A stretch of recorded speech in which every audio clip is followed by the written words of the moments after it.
Bihari Jaya Radha Madhava Kunja Bihari Gopi Jana Vallabha Girvaradari Jaya Gopi Jana Vallabha Girvaradari Yashodanandana Vraja Jana Ranjana Yashodanandana Vraja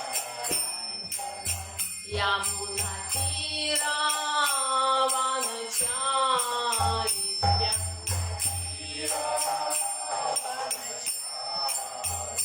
Jaya Radha Madhava Kunja Bihari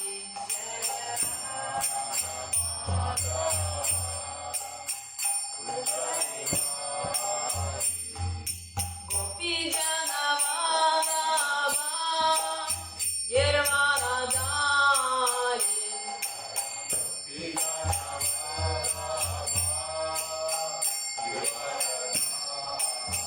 Yashodanandana Vraja Jana Ranjana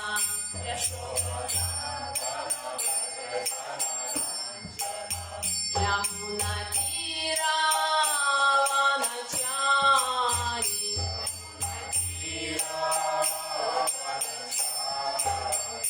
Jaya Radha Madhava Kunja Bihari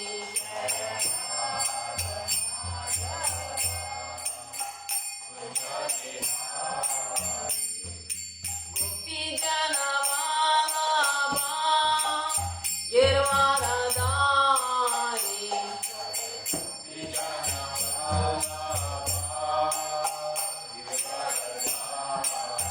Yashodanandana Vraja Jana Ranjana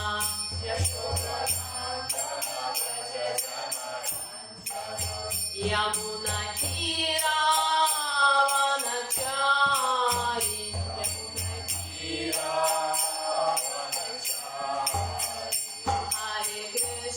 Hare Krishna Krishna Krishna Hare Hare Hare Rama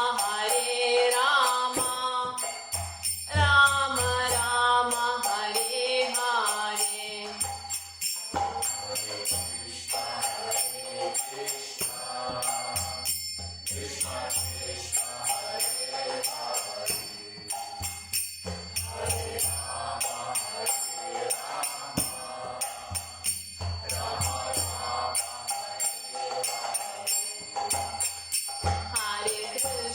Hare Krishna Krishna Krishna Hare Hare Hare Rama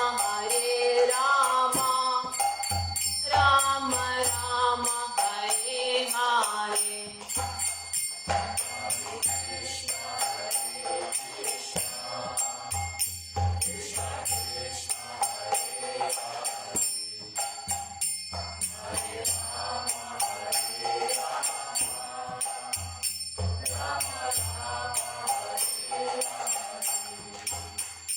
Hare Krishna Krishna Krishna Hare Hare Hare Rama Rama Rama Hare Hare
Krishna, brangus bhaktai. Šiandien mes toliau skaitom Šrimad Bhagavatam, ketvirtą giesmę. 11 skyrių. Šiandien skaitom 31 posmą.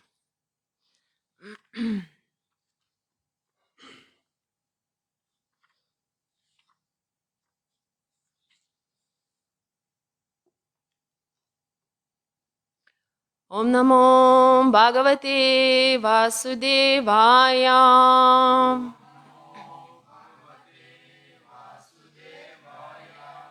Om Namo Bhagavate Vasudevaya.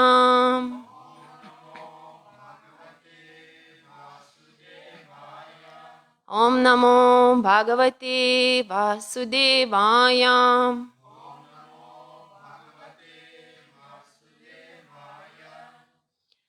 Taip, 11 skyrius, 31 tekstas. Samyacha rosham badram te pratipam shresa samparam shrutena bhuyasarajan agadena yatmayamam Samyacha rasham badram te pratipam shreyasam param shrutena bhusya rajan agadena yatamayam Samyacha rosham budram te pratipam shreyasam param shrutena bhuyasa rajan agadena yatamayam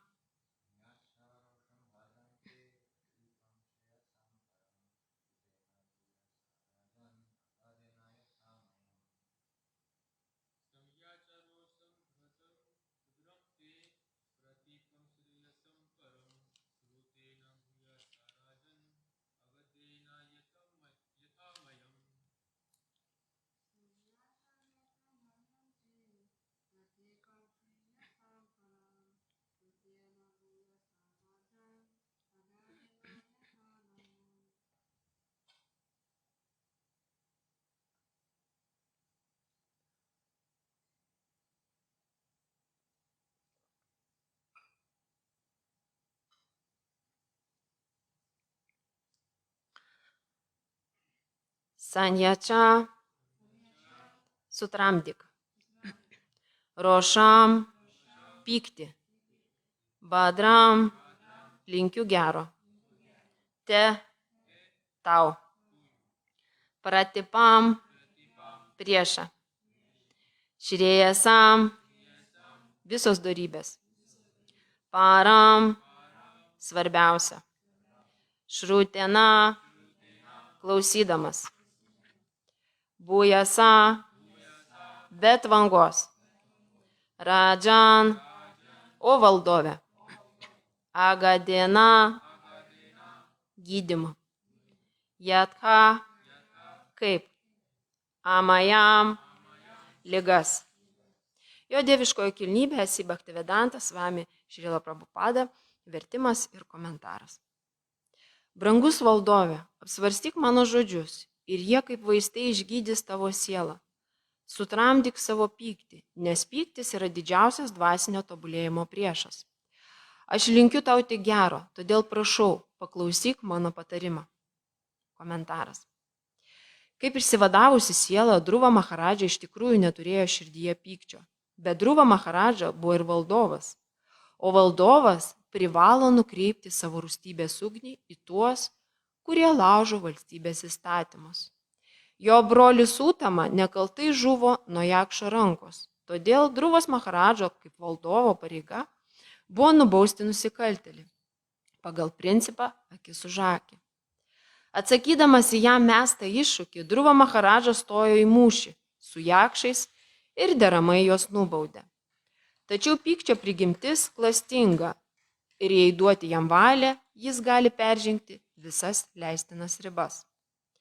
Kad valdovo Dhruvos Maharadžos rūstybė neperžengtų leistinos ribos, gerasis Manu nutarė sustabdyti savo vaikaitį. Dhruva Maharadža, suvokdamas kilnius senelio ketinimus, jam pakluso ir nutraukė kovą. Šiame posme svarbiausia reikšmė tenka žodžiams šrutėna bujasa, bet vangos klausydamasis. Bet vangos klausydamas pasakojimo apie viešpatį ir pasiaukojimo tarnystę žmogus sutramdo pyktį, kuris trukdo dvasiniam gyvenimui. Šrila Parikšitas Maharadža teigia, kad pasakojimai apie aukščiausiojo dieviškosius žygius yra panacėja nuo visų materialių ligų. Štai kodėl mes turime stengtis nuolatos klausytis pasakojimų apie aukščiausiai Dievo asmenį. Tai leis žmogui išlaikyti dvasios pusiausvyrą ir pašalins visas kliūtis, kurios iškyla dvasinėme gyvenime. Dhruvos Maharadžos rūstybė, kurią jis nukreipė į įstatymo laužytojus, buvo visiškai pateisinama. Jo poelgį gerai iliustruoja trumpa istorija apie gyvatę, kuri paveikta pamokančių Narado žodžių tapo Bhaktu. Narada Munis uždraudė jai gelti kitoms gyvosioms būtybėms. Paprastai gyvatės gelia ir jų įgelimai yra mirtini, bet tapusi Bhaktu, ji to negalėjo daryti. Deja, taikingumas gyvatei brangiai kainavo. Žmonės ėjo to piknaudžiauti, ypač ją skriaudė vaikai, laidydami į ją akmenis. Tačiau gyvatė, prisimindama dvasinio mokytojo nurodymą, niekam negėlė. Po kurio laiko, sutikusi Naradą, ji pasiskundė. Aš atsikračiau blogo įpračio gelti nekaltoms gyvosioms esybėms, tačiau dabar žmonės mane skriaudžia, mėto į mane akmenis. Išklausęs skundą, Narada patarė jai: negelk, bet grėsmingai išpūsk savo gobtuvą, dėdamasi, jog rengiesi gelti, ir skriaudikai išsilakstys į šalis. Bhaktas, kaip toji gyvatė, yra taikaus būdo ir pasižymi didžiausiomis dorybėmis. Tačiau mes gyvename žiauriame pasaulyje ir kai tvarkos laužytojai pakelia galvas, Bhaktas bent trumpam turi teisę į rūstybę, kad galėtų sutramdyti nedorėlius.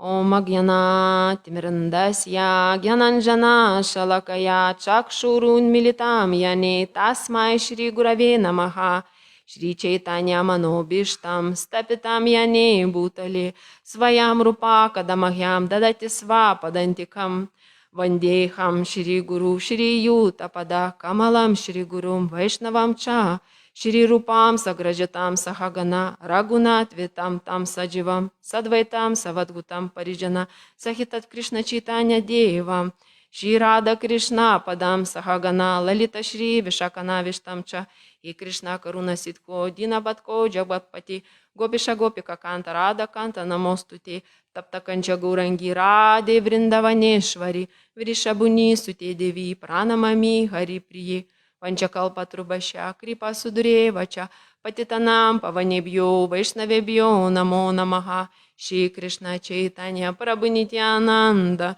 Shri Advaita Gadadhara Shri Vasadi Gaura Bhakta Vrinda Hare Krishna Krishna Krishna Hare Hare Hare Rama Rama Rama Hare Hare.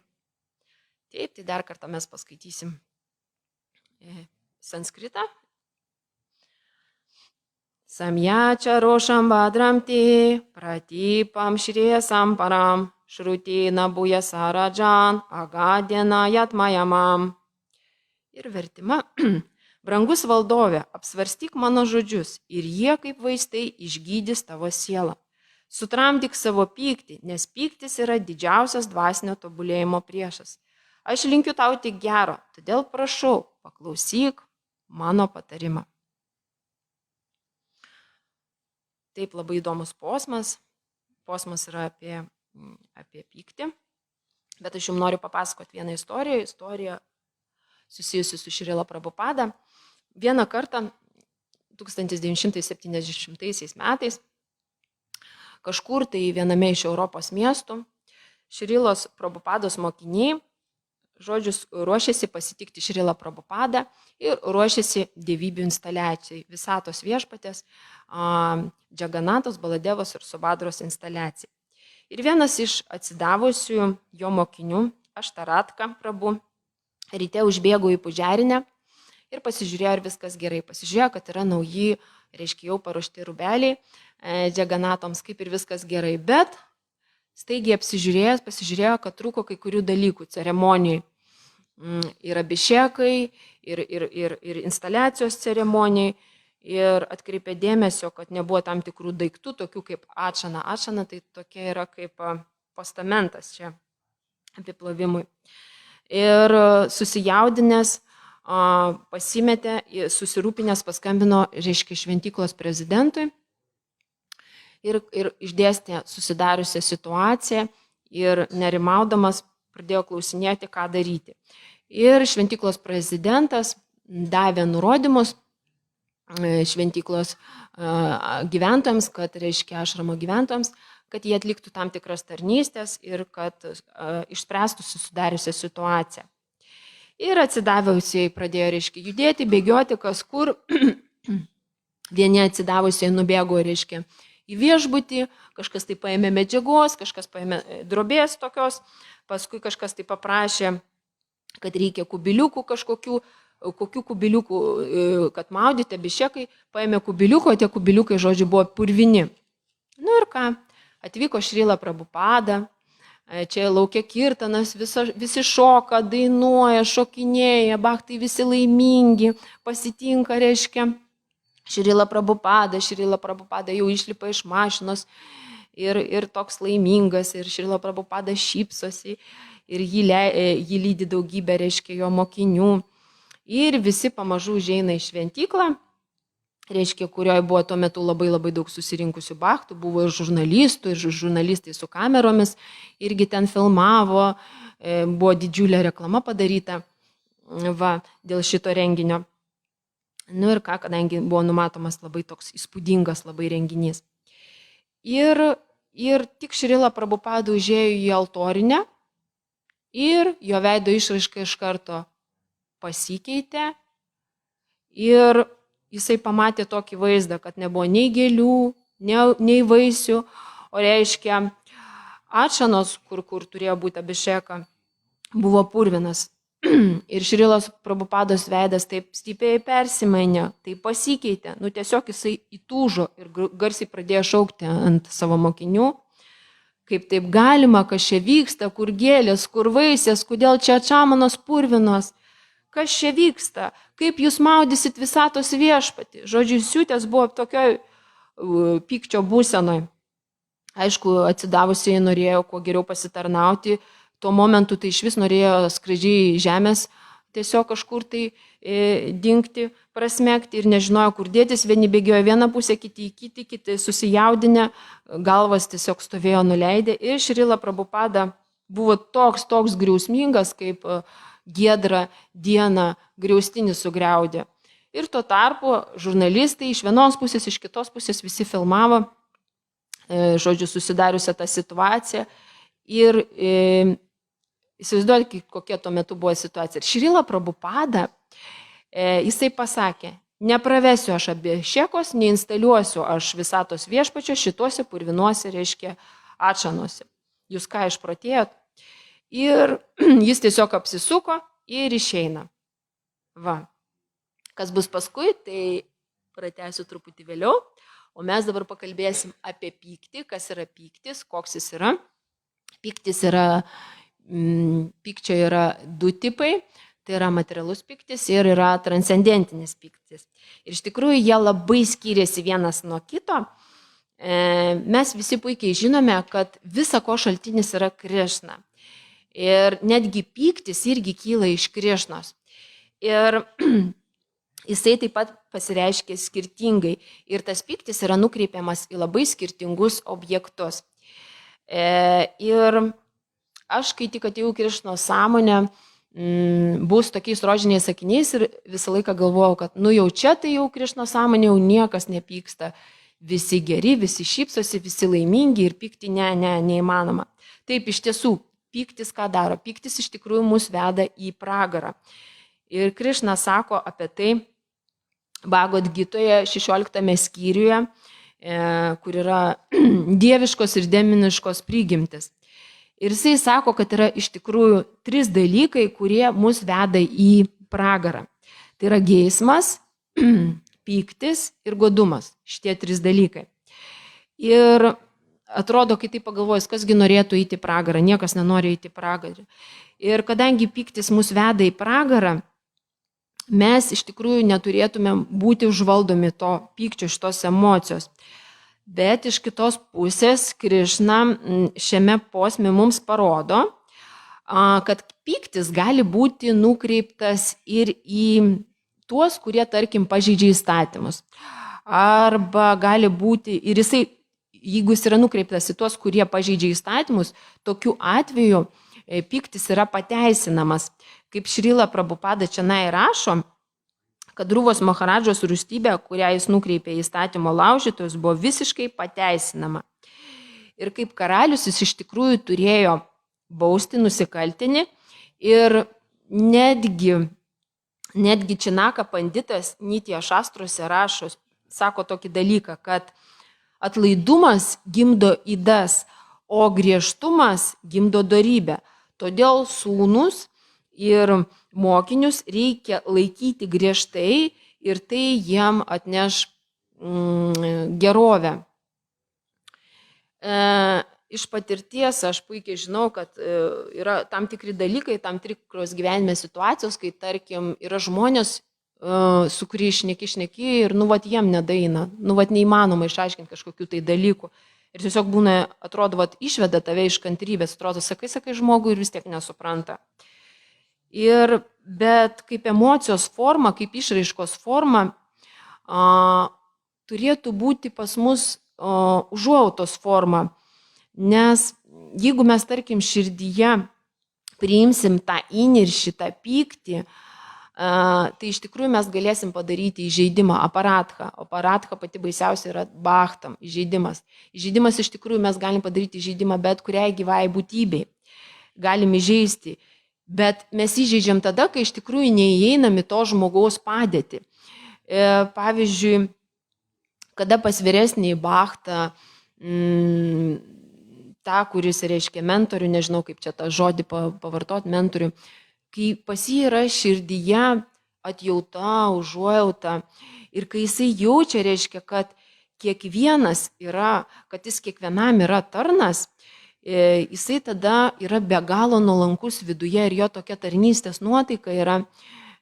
Ir jeigu tokioj nuotaikoje, tarkim, jisai prieis prie kažkokio tai bhakto ir paprašys atlikti tarnystės, ir pavyzdžiui, jeigu, tarkim, kažkoks tai mokinys nesupras to, ko jisai prašo, tai tada reikia priimti griežtesnės tada priemonės tam, kad tuo metu įsijungtų žmogui intelektas.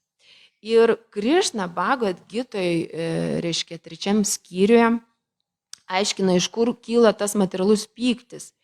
Ir sanskritų pyktis reiškia krotha. Ir sanskrito kalba yra be galo graži, tai yra dieviška kalba. Ir yra daugybė, reiškia, reikšmių ir tų atspalvių, aiškinant, reiškia, tam tikrą emociją. Ir pavyzdžiui, mūsų būtent šitam skaitomam posme yra naudojamas terminas rošam, pyktis. O pavyzdžiui, atsidavimo nektarė, Šrila Prabhupada rašo būtent apie transcendentinį pyktį. Ir čia jisai yra įvardinamas kaip iršja. Tai yra visiškai kitoks terminas. Yra daugybė reikšmių ir daugybė atspalvių. Apie krotchą Krišna sako, iš kur kyla šis pyktis, kad jisai kyla iš aistros gūnos. Ir Bhagavad Gitoje 3 skyriui 37 posme apie pyktį galima paskaityti. Čia rašoma, kad kama eša, kroda eša, radžagūna samubhavaha. Sako, kad iš aistros gūnos reiškia gimsta kamaha, geismas, ir krodaha, tai yra pyktis. Ir dabar truputį paskaitysime iš Bhagavad Gitos 2 skyrių 62 posmą ir 63 posmą. Taip, tuoj sekundėlę atsiversiu. Taip.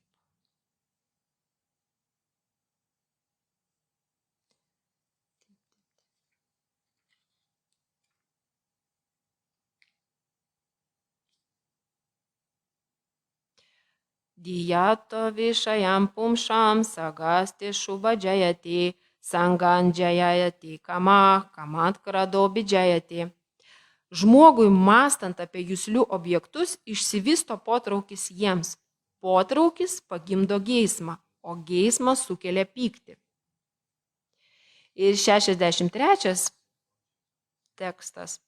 Kroda bhavati samoha, samoha smriti vibrama, smriti bramshat budinasho, budinashat pranašyati. Pyktis visiškai paklaidina, o paklydimas aptemdo atmintį.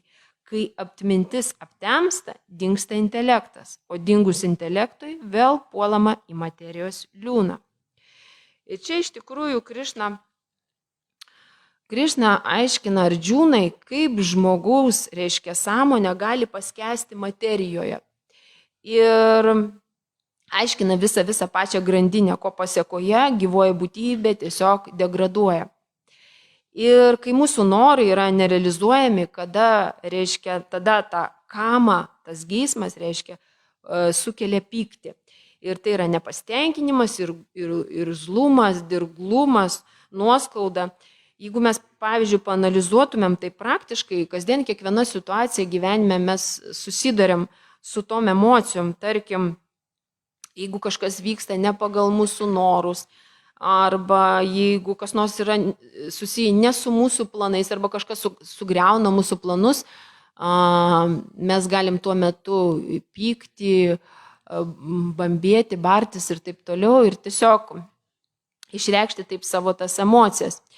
Bet jeigu nėra dvasinių žinių, tai arba jeigu mes gyvename neišmanime ir gūnos mus labai stipriai įtakoja, tai yra, kaip karma diktuoja tai, kad mes galim papulti tiesiog į aistros gūną ir tada išsitraukti ir tiesiog mes nežinosim, kaip mums išsigelbėti. Ir Ardžūna paklausė Krišnos, kas per jėgą, kuri mane valdo, kad aš darau tai, ko iš tikrųjų nenoriu aš daryti. Ir Krišna aiškina, kad tai yra geismas. Geismas, iš kurio gimsta vėliau pyktis. Mes daugiau prisirašame ir esame, sudirgę prie kažko.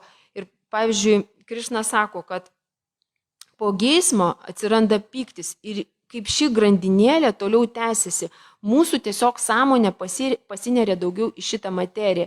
Ir vat būtent čia Bhagavad Gitoj 2 skyriui 63 posme ir sako, kad žmogui mąstant apie juslių objektus išsivysto potraukis jiems. Tai yra potraukis būtent pagimdo geismą ir tas geismas tada sukelia pyktį.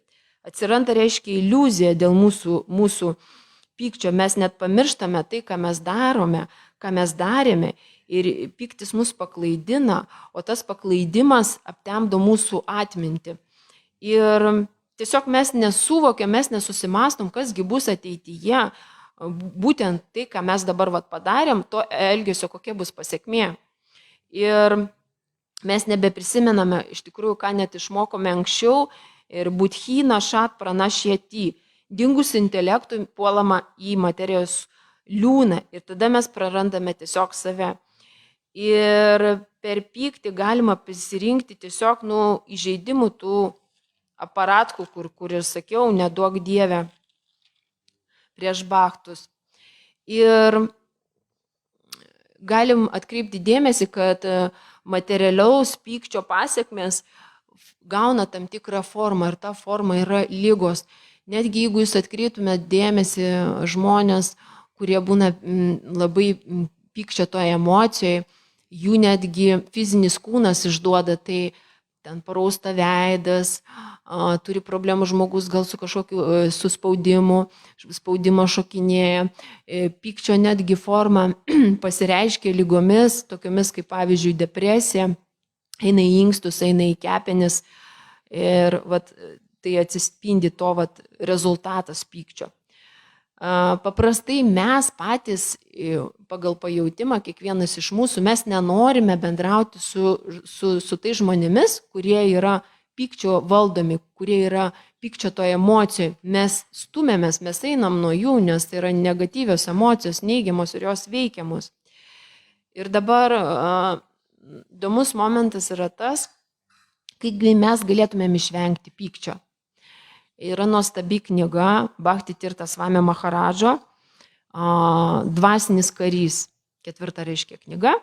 Ir jisai siūlo reiškia tokius metodus taikyti savo gyvenime, kaip galėtume mes išvengti pykčio. Tai pirmiausia, tai mes galim priimti atsakomybę į save, tai yra parodyti iniciatyvą. Antras punktas būtų įeiti į dialogą su žmogumi. Gal tas žmogus nesupranta mūsų. Mes, pavyzdžiui, nežinom nieko apie tą žmogų, koks jis yra, kaip jis yra išauklėtas, kokį jisai turėjo vaikystę, kokia jo psichologija. Ir atjauta toj situacijai mum padėtų suprasti tą žmogų ir suvaldyti mum tuo metu kylantį pyktį. Mes, žinosim, kad tas žmogus va toks ir toks, tai ką tu čia ant jo pyksi. Ir kitas variantas, mes galim tiesiog atsitraukti ir nieko nedaryti. Tiesiog arba mes galim tylėti, arba išeiti, pasišalinti iš tos vietos. Taip pat kitas punktas, mes turėtumėm prisiminti karmos dėsnį, kad bus pasiekmės, kasgi manęs lauks po to, kai aš įniršio ar pykčio būsenoj pridarysiu problemų, rūstinsiuos ir pyksiu. Taip pat Bhakti Tirtha Swami Maharadžas, jisai siūlo vesti dienoraštį. Vienas iš būdų, tai yra rašyti tenai, ką tu jauti per dieną, kiek tu jauti emocijų, kokių emocijos yra skirtingos, ar tu pyksti, ar tu atjauti, ar tu jauti meilę. Ir 10-balėje sistemoje schemiškai tiesiog pasižymėti, žiūrėti, kokia mano reakcija ir kaip vyksta šitas procesas. Iš gyvenimo, iš praktikos galima dar pridėti, pavyzdžiui, manau, kad dauguma iš jūsų galbūt irgi taikė šitą metodą, kai pykčio būsenoje, gyvenime aš irgi esu tai patyrus, tiesiog, kai tu nuleidi viską juokais, pradedi juoktis arba juokauti. Ir tas pyktis, jisai kaip ir dingsta ir tampa juoko forma. Ir tuo atsipalaiduoja ir tas žmogus, su kuriuo tu esi tuo metu, jūs kartu galite smagiai pasijuokti ir tiesiog nepasinerti į šitą būseną. O dabar kaip išvengti Šrila Prabhupada būtent šitam tekste, kurį mes perskaitėm su jumis, ką jisai siūlo. Galima užsiimti dvasinę praktiką, tai yra medituoti, kartoti mantrą, tiesiog pasinerti į dvasinę energiją. Ir čia raktiniai žodžiai yra šrutėna bujasa. Tai yra bet vangos klausydamasis. Tai yra mes klausom apie viešpatį, pasakomas apie jį, mes tarnaujam ir žmogus tarnaudamas jisai taip sutramdo savo pyktį. Paprastai pyktis trukdo tam dvasiniam tobulėjimui, dvasiniam gyvenimui. Ir jau kai mes esame širdyje laimingi, kai mes esame džiaugsmingi, tiesiog kai mes jaučiame viduje laimę ir kai mes klausom tas istorijas apie Krišną, viskas, nebelieka vietos tam pykčiui. Pyktis tiesiog palieka mus, iškeliauja iš mūsų. Taip, tai dabar toliau apie Šrilą Prabhupadą, tą istoriją, kurią aš jums pradėjau pasakoti, jinai gan ilga, bet gal ir spėsiu papasakoti. Tai kaip ten baigėsi šventykloje. Tai reiškia, Šrila Prabhupada kaip jau ir ruošėsi išeiti, jau kaip ir apsisuko ir jau eis, bet staigiai persigalvojo ir tiesiog pasakė, gerai, pravesiu aš Abišeką, instaliuosiu aš čia dievybės, bet viskas, kas čia parašta, tiesiog negaliu žiūrėti tai. Ir jisai tiesiog atsisėdo ant Viesasanos ir toliau pradėjo bartis bhaktus, tai yra savo mokinius. Ir mokiniai tiesiog stovėjo pasimetę, galvas taip nulenkė, sulindė į pečius ir tokie liūdni ir pasimetę ir net nežinojo nei ką sakyti. Ir staigiai buvo tokia pauzė ir Šrila Prabhupada, jisai tada uždavė tokį klausimą, kas yra pudžeris, kas yra atsakingas už visą susidariusią situaciją, kas čia vyksta, kas man paaiškins. Ir kažkas tai tyliai pralemeno, mes paprašėme Kišorį, Šišinitai Gaura Sundaraki. Reiškia, ir kažkas tyliai pasakė, reiškia, mes paprašėme Kišorį ir Prabhupada, ką? Jūs paprašėte moters? Nenaudėliai jūs, ir pradėjo barti visus.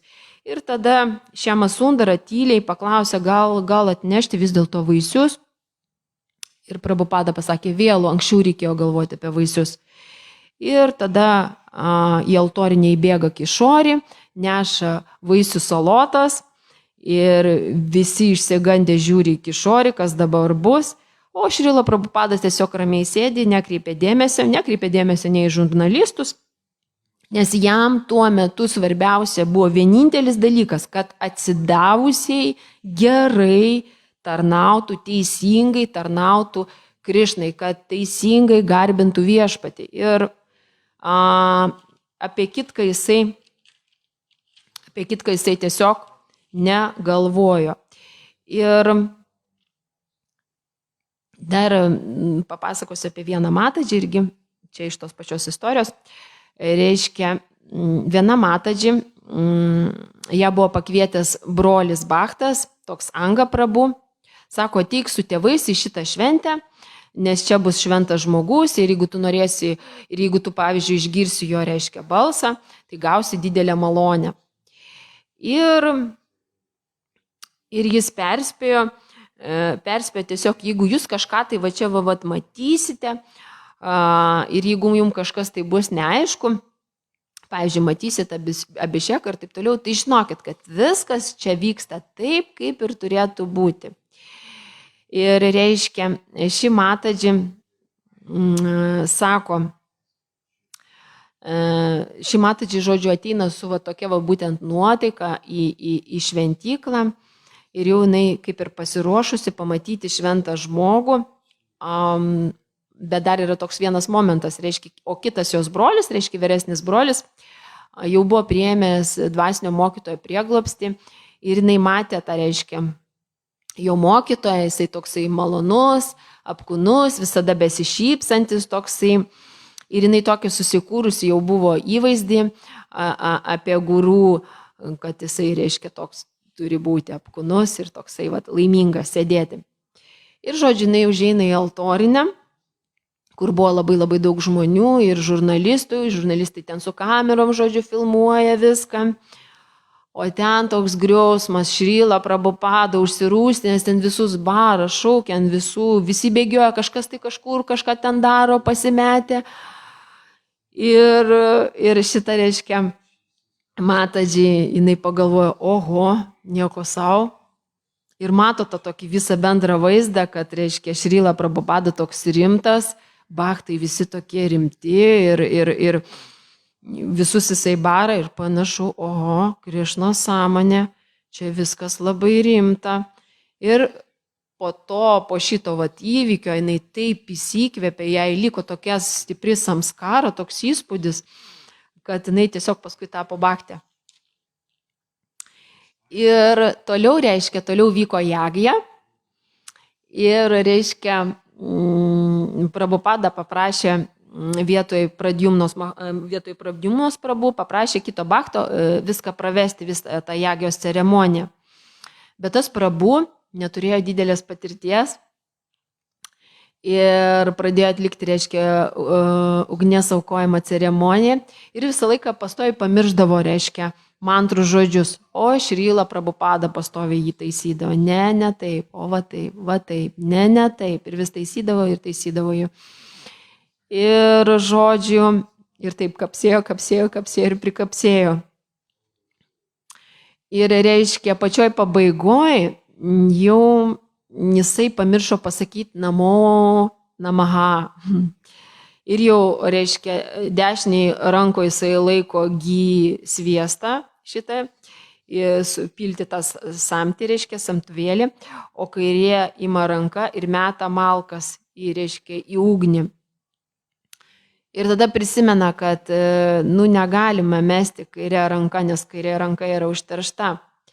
Ir vėl tada supranta, ir tada ima tada iš dešinės rankos tą deda į kairę ranką, viską permeta ir vėl, supranta, kad vėl kažką negerai daro, taigi negalima į kairę ranką ir vėl. Ir, žodžiu, žiūri į Šrila Prabhupada ir jau pasitokia tam tikra grimasė ir toks jausmas buvo jau, kad kiaurai jį žiūri ir vėl tas, reiškia, bhaktas tuo momentu, tiesiog nežino, ką galvoti, ką daryti, tiesiog nori dingti iš šitos vietos, prasmekti kiaurai. Ir, reiškia, Šrila Prabhupada pasako jam, palik šitą vietą, aš pabaigsiu. Ir, reiškia, paskui įvyko sanjasio iniciacija, ten toks Ačetananda, reiškia, drebėdamas, ten priėjo prie Šrilos Prabhupados, davė Šrilai Prabhupadai savo, reiškia, įžadus. Šrila Prabhupada buvo labai griežtas, tokioje griežtoje formui su visais kalbėjo. Ir paskui, reiškia, Ačetanandai, jis Šrila Prabhupada, galim sakyti, užlėjo jį malonį, nes švelniai jam nusišypsojo ir jį kaip ir pastumėjo, kad jisai jau atsipalaiduotų kirtanė ir galėtų tiesiog pašokti.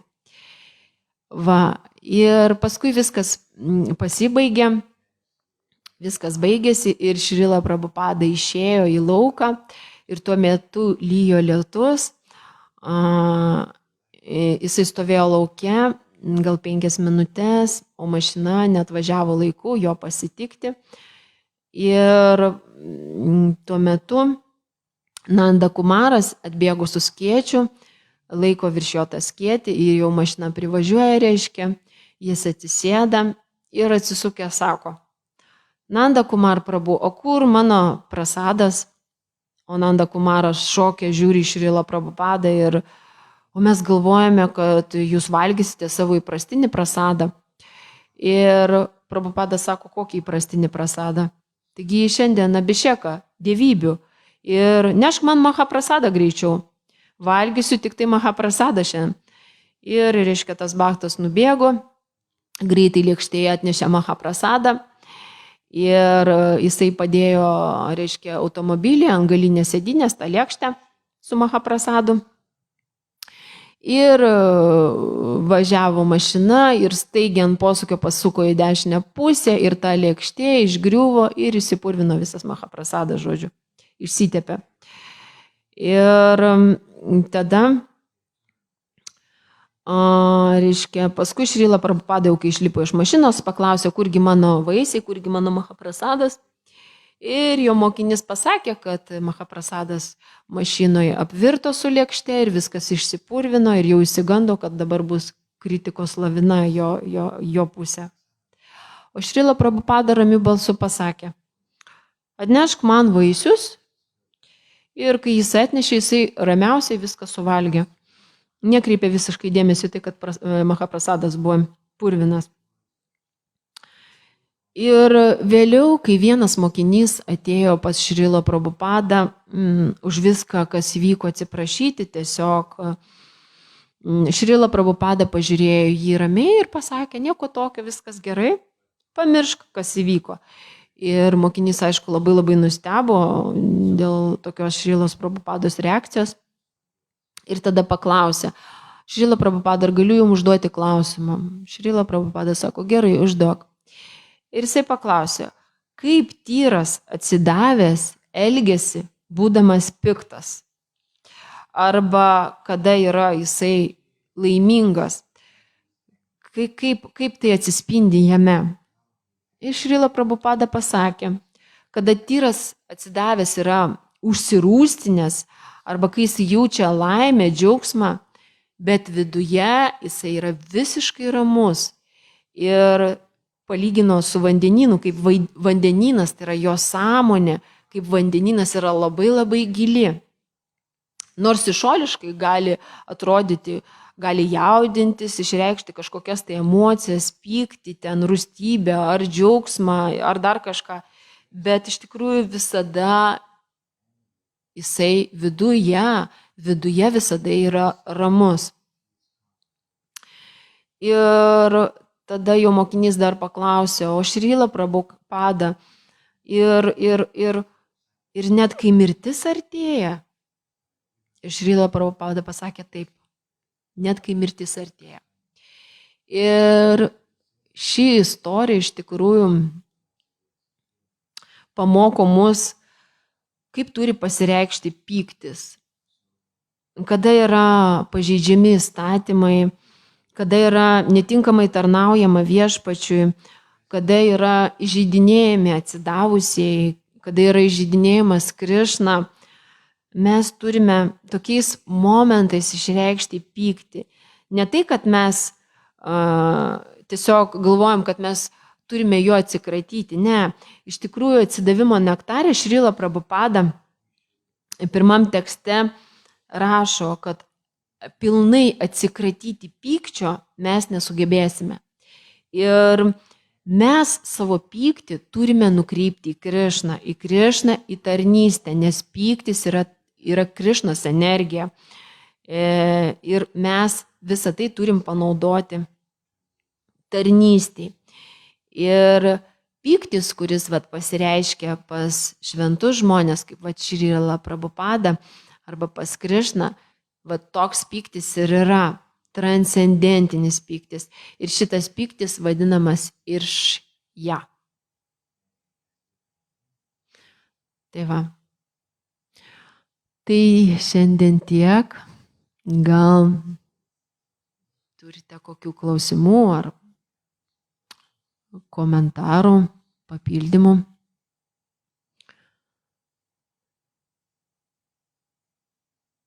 Gal kas nors norit pasidalinti savo patirtimi, kaip jūs sutramdot savo pyktį? Gedminai Prabhu, kaip jūs iš patirties gal pasidalinsit?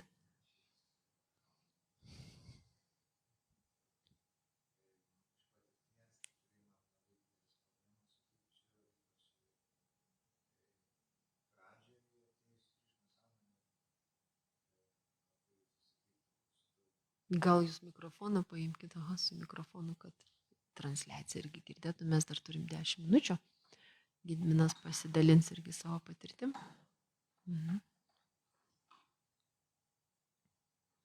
Ačiū. Ta minutė. Su pykčiu esu turėjęs daug problemų ir ypač pradžioj šventykloje, kai atėjau į Krišnos sąmonę, tai susipykdavau labai dažnai su atsidavusiais.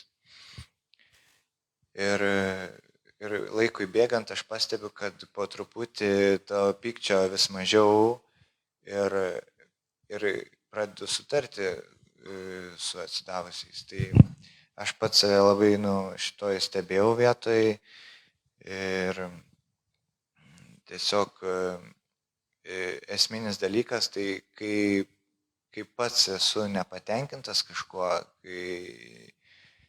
kai kažko trūksta, kažkokie materialūs troškimai kankina ir tada iš to nepasitenkinimo pradedu ieškoti trūkumų kitose. Ir šiaip kiekvienam iš tikrųjų galima pamatyti trūkumų, mes jų visi turim. Ir kai tai koncentruojuosi ir tada kyla tas toks pyktis, ant jų norisi juos pakeisti, žmonės. Tai aš stengiuosi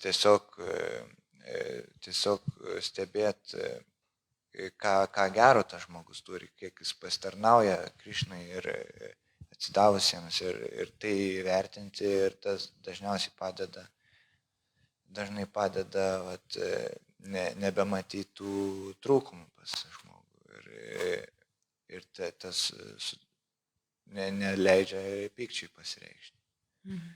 Tai vyksta tokia kaip ir transformacija, bet tai čia gerai, tai šitam posme ir sakoma, kada mes galim pykti ir kaip tą pyktį mes galim transformuoti į tarnystę Krišnai, nes vis tiek tai yra viena iš Krišnos formų, emocijų, kurias jis mums duoda. Tai ačiū Jums, Gediminai. Narendra Chaitanya, Jūs gal išversit paskui, gerai? Ačiū. As for in Bhagavad Gita chapter 2, Shlok 62, is there written that if why this come this anger? Because Iš Bhagavad Gitos yra tekstas chapter 2, iš 2 skyrius 62 tekstas, kaip pasireiškia pyktis. so in that is written when people think about any material thing, after they are attached, and when they attach, when they not get this thing, they become anger. So we should not attach with this thing. If we not attach with this thing, we can control our anger from this side. And other for spiritual, our Gurudev said how to control. We should to chant Mahamantra with more means more attention, yes, like more attention. Tai čia yra paaiškinta šitam tekste, kaip kyla pyktis, kad mes prisirišam prie jūslinių objektų, tai mes turėtume neprisirišti prie jų, o dar Maharadžas kažkuris tai sakė, kad turėtume kartoti Mahamantros 16 rounds a day. Dėmesingiau kartoti 16 džapos ratų ir tai mums padės išvengti pykčio. If devotee who is new devotee, if they chant 2 round, 4 round, 6 round, but more attention, then they have disconnect with other thing like other material subjects, and then by this they can control. Jeigu atsidavęs kartoja šituos ratus su džapos mantra ir su didesniu dėmesingumu, tai jis tada atsiriš nuo jūslinių objektų ir tai jam padės suvaldyti pyktį. Hare Krishna. Hare Krishna. Ačiū, thank you. Nastė, dar pasidalins. Hare Krishna. Tai paskutiniu metu aš pastebėjau, kad pradėjau labai mažai pykti palyginus ir nesu taip stipriai supykus ant atsidavusių, bet iš ankstesnės patirties, kai aš pykdavau, aš tiesiog bandžiau tą metodą, kaip sakė, atsitraukti, tylėti ir nekalbėti, bet būdavo momentų, kai tiesiog jau kaip drisimga toks kada jau pratrūkdavau, tai tada irgi nelabai gerai. Bet šiaip paskutinis momentas, kai pykausi, tai buvo prieš kelias dienas, mes su tėčiu susiskambinom ir tiesiog aš bandžiau atsitraukti, bet kai jau paliečiami tie dalykai, kurie man yra svarbus, tai aš atstoviu savo nuomonę ir vis tiek laikausi to. Tai aišku, nėra kol kas gerai, bet kažkaip reikia kovoti su to, bet kol kas taip. Arba kai supykstu, pavyzdžiui, būna taip, kad pykstu ant savęs, tai tada aš tiesiog pradedu kartoti mantrą. Gerai, geras būdas, bet šiaip pastebėjai, kai pradėjai gyventi Dvarakos ašrame, kad visai keičiasi nuotaika ir vidinė būsena ta. Kad nebėra to, nelieka vietos tam pykčiui. Iš tikrųjų keičiasi ir pastebiu tai visą laiką. Ir tada, kai supykau, tada irgi Tiniko buvo šalia, tai ramiai, viskas gerai. Gerai, ačiū. Hare Krishna. Dar vieną pastabą. Narendra Chaitanya nori dar pastabą. Hare Krishna. And Prabhupada also suggests us or say us how can we control about every bad thing. He give one simple formula A, B, C, D. A for association, B for books, C for chanting Hare Krishna, and D for diet, mean prasadam. So A for association, live with devotees, get devotees company. B for read Srila Prabhupada books and you can get a lots of information. And C for chanting like regularly all devotees do with attention. And D for diet means eat prasadam. A, B, C, D. Tai Šrila Prabhupada dar rekomenduoja tokį receptą, kaip tvarkyti su pykčiu. Tai tas receptas vadinasi ABCD. ABCD tai A iš anglų kalbos association reiškia bendravimas su atsidavusiais. B tai books reiškia skaityti Šrilos Prabhupados knygas, šventraščius. Ir C chanting reiškia kartoti maldos karolius, 16 ratų džapos su dėmesingumu. Ir D tai diet reiškia valgyti tik tai Krišnai paaukotą maistą. Hare Krishna. Hare Krishna. Hare Krishna. Ačiū visiems. Šrimad Bhagavatam ki. Srila Prabhupada ki. Jai. Lakshmi Narsimha Mataji ki. Jai. Jai. Prabhupada ki. Jai. Jai.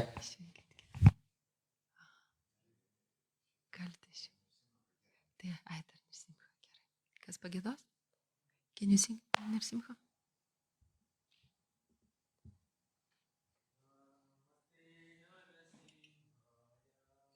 Namaste Narasimhaya Praladadayine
Hare